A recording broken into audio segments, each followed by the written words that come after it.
కార్మికులు ఐక్యతతో పోరాడి హక్కులను సాధించుకోవాలని జిల్లా అధ్యక్షులు నరా భిక్షపతి అన్నారు. ఆదివారం మండల కేంద్రంలో ఏర్పాటు చేసిన విలేకరుల సమావేశంలో మాట్లాడుతూ రాష్ట్ర వ్యవస్థాపక అధ్యక్షులు శ్రమశక్తి అవార్డు గ్రహీత కామల్ల ఐలన్న పిలుపు మేరకు చలో హైదరాబాద్ ఫిబ్రవరి 3 అంజయ్య భవనం ముట్టడి కార్యక్రమం ఉంటుంది. కాబట్టి జిల్లా నియోజకవర్గాల మండలాల వివిధ గ్రామాల నుంచి అధిక సంఖ్యలో తరలి రావాలని పిలుపునిచ్చారు. 10 రంగాల కార్మికులు హెల్పర్లు బోర్డును ప్రైవేట్ రంగాలకు అప్పచెప్పడం కార్మికులు నష్టపోతున్నారని అందుకే ఈ మధ్యాహ్నం మహాధర్నాను విజయవంతం చేయాలని కోరారు. కార్యక్రమంలో మండల అధ్యక్షులు కోట అసయ్య, మండల ప్రధాన కార్యదర్శి ఎల్లేష్, కిషోర్, నరసింహులు, కృష్ణ, లింగాల కనకయ్య, గ్రామ మేస్త్రి సంఘం అధ్యక్షులు ఇప్ప కనకయ్య, ఉపాధ్యక్షులు బాల్ నర్సయ్య, సహాదారులు ఎర్ర గలయ్య, గ్యాస్ ఇయర్ గడ్డం ఉపలయ్య, కనకయ్య, మల్లేశం, రాములు, ఎత్తుల రాములు, కనకయ్య, రమేష్, దాచారం కనకయ్య, తిరుపతి, జహంగీర్, నరసింహులు, మండల భావన నిర్మాణ కార్మికులు తదితరులు పాల్గొన్నారు.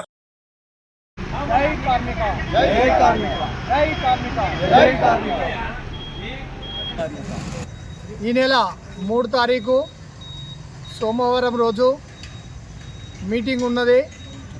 ఆర్టీసీ కాసు రోడ్డు అంజయ్య భవనం మన లేబర్ ఆఫీస్ ఉంటుంది. అక్కడ ధర్నా ఉంటుంది. 23 మండలాల కార్మికులందరూ రావాలని కోరుతున్నాను. ఆ ఉద్దేశం ఏంటంటే ఇవాళ సైటు పెట్టిరు, ఆన్లైన్ చేసిరు. ఆన్లైన్ చేస్తే కార్మికునికి నష్టం జరుగుతుంది. ఒక్కొక్క మండలానికి 10 మంది దాకా చనిపోయిరు. ఆ చనిపోయిన కార్మికునికి కార్డు ఉన్నది. ఇదివరకు దాకా రిన్వాల్ చేసుకుంటూ వచ్చిండు.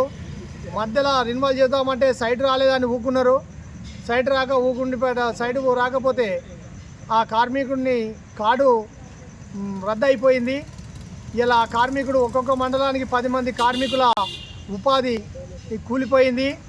కాబట్టి ఈ మీ సేవ నుంచి తొలగించాలి. త్వరలో తొలగించినప్పుడే కార్మికునికి న్యాయం జరుగుతుంది. ఆ కార్డు ఈ కార్మికుని పేరు నమోదు లేబర్ ఆఫీసునే, ఎక్కడ లేబర్ ఆఫీస్ ఉంటాడో అక్కడనే నమోదు చేసుకోవాలి.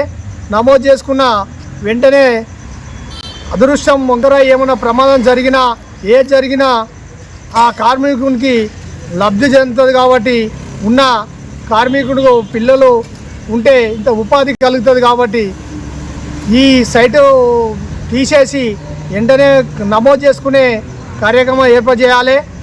ఇవాళ గవర్నమెంట్ ఏర్పడి 1 ఇయర్ పూర్తి చేసుకుంటుంది. కార్మికుల పేరు ఎత్తుతలేడు సీఎం. కాబట్టి ఆయనకు ఫస్ట్ ఎఫ్ఐఆర్ వచ్చింది. మీటింగ్లో ఏమన్నారు, గుంపు మేస్త్రి, ప్రతిపక్ష పార్టీ ఏమన్నదంటే గుంపు మేస్త్రి అని పేరు పెట్టింది. మా మేస్త్రి పేరు వచ్చినందుకే ఇలా ముఖ్యమంత్రి అయినవు, నువ్వు ఇలా మా పేరు తెలుస్తలేవు. కాబట్టి ఇలా నిన్ను ప్రతి దగ్గర గుంపు మేస్త్రి అని పేరు పెట్టిరు. కాబట్టి మమ్మల్ని మీరు గుర్తించాలి. వెంటనే దానికి చైర్మన్ ఇవ్వాలి. చైర్మన్ వేస్తే ఏదైనా పని అవుతుంది. దానికి ఏంటంటే మంత్రి లేడు, మంత్రిని ప్రకటించాలి. ప్రకటించినప్పుడే కార్మికునికి లబ్ధి చెందుతుంది. ఇవన్నీ జీవోలు అమలవుతాయి. కాబట్టి మీరు వెంటనే దీన్ని చర్య తీసుకోవాలి. కార్మికుని కార్డులు వాళ్ళు రిన్వాల్ అయిపోయిన కార్డులను వాళ్ళే బాధ్యులు కావాలి. ఇప్పుడు కనీసం సంవత్సరం నుంచి రిన్వాల్ లేదు. ఆ రిన్వాల్ అయిపోయిన నుంచి ఇప్పటిదాకా సైడ్ వస్తలేదు. ఇప్పుడు ఆ సైడు ఖరాబ్ అయిపోతుంది, నష్టం జరుగుతుంది. కాబట్టి ఆ నష్టం గవర్నమెంట్ మీదే భరింపాలని కోరుతున్నాను. వరకల్లా అందరూ చేరాలి, మీటింగ్ను విజయవంతం చేయాలని కోరుతున్నాను. మరియు పేట జిల్లా అధ్యక్షుడు నర్రా భిక్షపతి. జై కార్మిక. రేపు 3 తారీఖు అంజయ్య భవనంలో ధర్నా ఉన్నది. కాబట్టి మండలాల నుండి కార్మికులు పెద్ద సంఖ్యలో హాజరు కావాలని పిలుపునిస్తున్నాను. నేను జైదేపూర్ మండల అధ్యక్షుడిని పిలుపునిస్తా. మన హక్కుల గురించి మనము ఆ ధర్నాకు అందరము ఒక్కలము పోతే 100 మందికి న్యాయం జరుగుతుంది. కాబట్టి ప్రతి ఒక్క కార్మికుడు కంపల్సరీ రేపు అంజయ్య భవనంకు తరలి రావాలని కోరుచున్నాను. ఈ రాష్ట్ర ప్రభుత్వము ఆ కార్మికులను చిన్న చూపు చూస్తుంది కాబట్టి మనల్ని ఆదుకోవాలని మనము ప్రతి ఒక్కరము ఈ ధర్నాకు సిద్ధమై అందరూ తరలి రావాలని కోరుచున్నాను.